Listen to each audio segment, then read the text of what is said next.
আসসালামু আলাইকুম। আবারও চলে আসছি প্রতিদিনের মতো বড় একটি ভিডিও নিয়ে। আজকে দুপুরে কি রান্না করেছি সবগুলো রান্নাই আমি আপনাদের সাথে শেয়ার করব। প্রথমে আমি লাল শাকটা রান্না করে নিব। লাল শাকটা রান্না করার জন্য পরিমাণ মতো লবণ দিয়ে আমি সিদ্ধ করে নিব।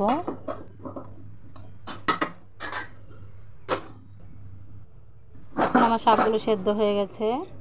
এখন চুলে একটি কড়াই বসিয়ে দিয়েছি। কড়াইতে কিছু তেল দিয়ে দিয়েছি। তেলটা গরম হয়ে গেছে। এখন একটি রসুন কুচি দিয়ে দিয়েছি। এখন আমি রসুনগুলো ব্রাউন কালার করে ভেজে নেব। রসুনগুলো ভেজে নেওয়া হয়ে গেছে। এখন আমি দিয়ে দিচ্ছি লাল শাকগুলো। এখন আমি লাল শাকগুলো নেড়ে চেড়ে দিয়ে দিব 5-6টা কাঁচামরিচ। এখন আমি যতক্ষণ পর্যন্ত লাল শাক থেকে পানিটা শুকিয়ে না যাচ্ছে ততক্ষণ পর্যন্ত আমি ভেজে নেব শাকগুলো। এখন আমার শাকগুলো ভেজে নেওয়া হয়ে গেছে। এখন আমি উঠিয়ে নিচ্ছি চুলা থেকে শাকগুলো। এখন আমি মাছের তরকারিটা রান্না করে নেব। প্রথমে আমি পাতিলে কিছু পানি ফুটিয়ে নিয়েছি। এখন আমি পানিতে দিয়ে দেব আগে থেকে কেটে রাখা ফুলকপি, আলু, সিম। এখন আমি একটা ঢাকনা দিয়ে ঢেকে কিছুক্ষণ সবজিগুলো সেদ্ধ করে নেব। ফুলকপিগুলো সেদ্ধ করার কারণ হচ্ছে ফুলকপি থেকে বাজে একটা গন্ধ আসে, এর জন্য সেদ্ধ করে নিলে দেখা যায় আর গন্ধটা আসে না। এখন আমি কিছুক্ষণ সেদ্ধ করে নিয়েছি। এর বেশি সেদ্ধ করতে যাবেন না, তাহলে কালারটা নষ্ট হয়ে যাবে। এখন আমি চুলা থেকে উঠিয়ে নিব। চুলা থেকে উঠিয়ে একটি ছাঁকনিতে ছেঁকে নিব। এখন আমি মাছগুলো ভেজে নিচ্ছি। মাছগুলো পরিষ্কার করে ধুয়ে লবণ আর হলুদের গুঁড়া দিয়ে মাখিয়ে আমি মাছগুলো ভেজে নিচ্ছি। এখন আমি মাছগুলো উল্টিয়ে পাল্টিয়ে ভেজে নিব।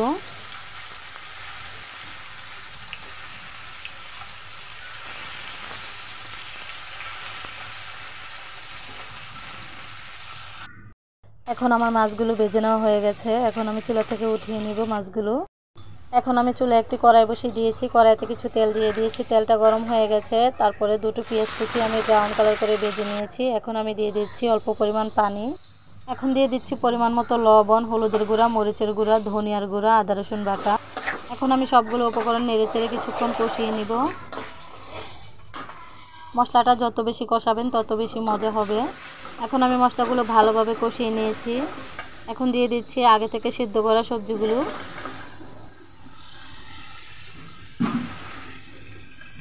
এখন আমি নেড়ে চেড়ে নিব সবজিগুলো। সবজিগুলো নেড়ে চেড়ে নেওয়া হয়ে গেলে দিয়ে দেব আগে থেকে কেটে রাখা টমেটো।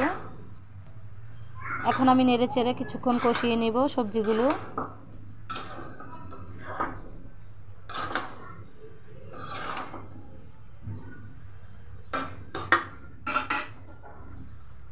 এখন আমি একটা ঢাকনা দিয়ে ঢেকে কিছুক্ষণ কষিয়ে নিব সবজিগুলো।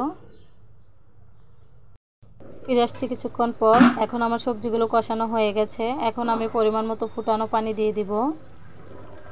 আমি যে কোনো রান্নাতে ফুটানো পানিটা দেওয়ার চেষ্টা করি। ফুটানো পানি দেওয়ার কারণটা হচ্ছে তরকারির কালারটা খুব সুন্দর থাকে আর খাবারের টেস্টও দ্বিগুণ বেড়ে যায়। এখন আমি দিয়ে দিচ্ছি আগে থেকে ভেজে রাখা মাছগুলো।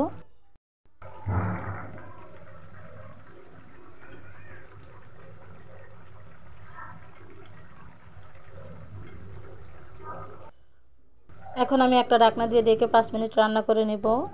ফিরে আসছি 5 মিনিট পর। এখন আমি দিয়ে দেব কিছু কাঁচামরিচ ফালি করে রেখেছিলাম সেগুলো।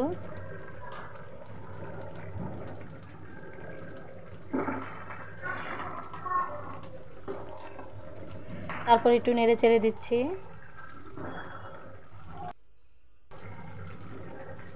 এখন আমি দিয়ে দিচ্ছি কিছু ধনিয়া পাতা কুচি।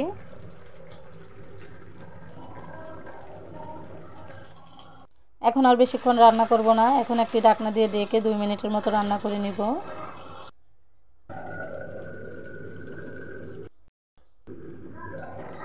ফিরে আসছি 2 মিনিট পর। এখন আমার কই মাছের তরকারি রান্না করা হয়ে গেছে। এখন আমি চুলা থেকে উঠিয়ে নিব।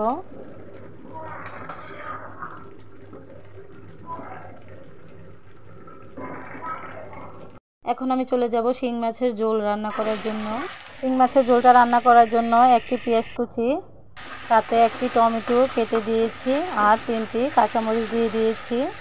এখন তেল দিয়ে লবণ দিয়ে আদা রসুন দিয়ে কিছুক্ষণ কষিয়ে নিয়েছি। এখন আমি মাছগুলো দিয়ে দিয়েছি। এখন আমি নেড়ে চেড়ে একটা ঢাকনা দিয়ে ঢেকে মাছগুলো কিছুক্ষণ কষিয়ে নিব।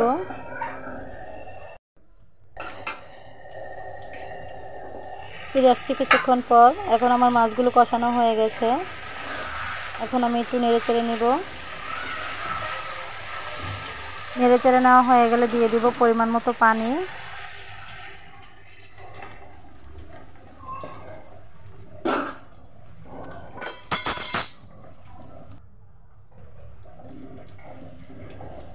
এখন আমি নেড়ে চেড়ে একটা ঢাকনা দিয়ে ঢেকে 5 মিনিটের মতো রান্না করে নিব।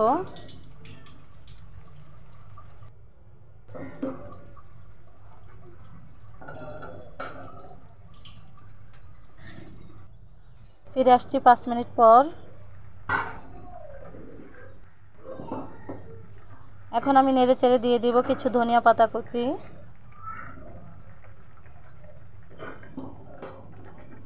এখন আমি নেড়ে চেড়ে নিব। নেড়ে চেড়ে নেওয়া হয়ে গেলে 1 মিনিটের মতো রান্না করে নিব। এখন আমার শিং মাছের ঝোলটা রান্না করা হয়ে গেছে। এখন আমি চুলা থেকে উঠিয়ে নিব। এখন আমি সবগুলো তরকারি পরিবেশন করে আপনাদেরকে দেখিয়ে দিচ্ছি কেমন হয়েছে আমার তরকারিগুলো। এখন আমি সবগুলো তরকারি পরিবেশন করে নিয়েছি। দেখেন মাছের তরকারিটা কত সুন্দর লাগছে, সাথে ডালটাও দেখেন কত সুন্দর লাগছে, তারপরে শাকটা কত সুন্দর লাগছে দেখেন, সাথে শিং মাছের ঝোলটাও অনেক সুন্দর লাগছে। মাশাআল্লাহ, সবগুলো খাবারই অনেক সুন্দর হয়েছে। নিজে রান্না করেছি বলে বলছি না। এত কষ্ট করে এই পর্যন্ত যারা যারা আমার রেসিপিটি দেখেছেন তাদেরকে অনেক অনেক ধন্যবাদ। আজ এই পর্যন্তই। সবাই ভালো থাকবেন, সুস্থ থাকবেন। আল্লাহ হাফেজ।